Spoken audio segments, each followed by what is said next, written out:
বরিশালের আগৈলঝাড়ের শান্ত গ্রামে ডোবা আর পুকুরে অনাদরে বেড়ে ওঠা কচুরিপানা আজ হয়ে উঠেছে পরিবর্তনের প্রতীক।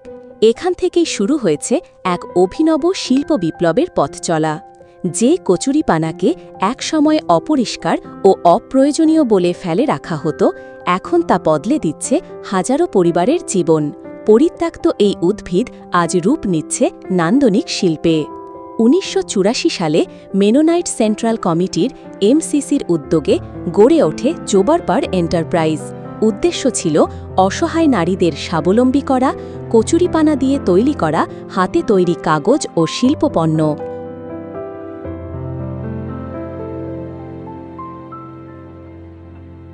প্রথমে কচুরিপানা সংগ্রহ করা হয় ডোবা ও মজা পুকুর থেকে।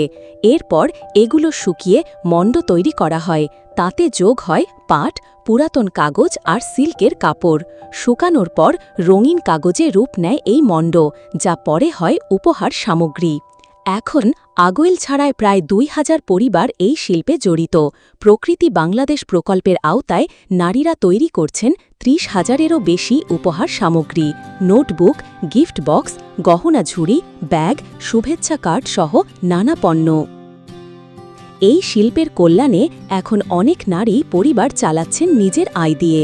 যাদের এক সময় সমাজ অবহেলা করত, তারাই আজ হয়ে উঠেছেন দক্ষ কারিগর।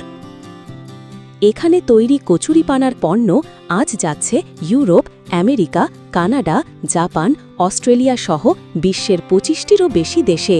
এই শিল্প এখন বাংলাদেশের গর্বের প্রতীক। ১৯৮৭ সালে মাত্র ৭ জন নারী নিয়ে শুরু হয়েছিল কেয়া পাম হ্যান্ডিক্রাফট। আজ এখানকার হস্তশিল্প পণ্য রপ্তানি হচ্ছে বছরে $২০ লাখ বেশি।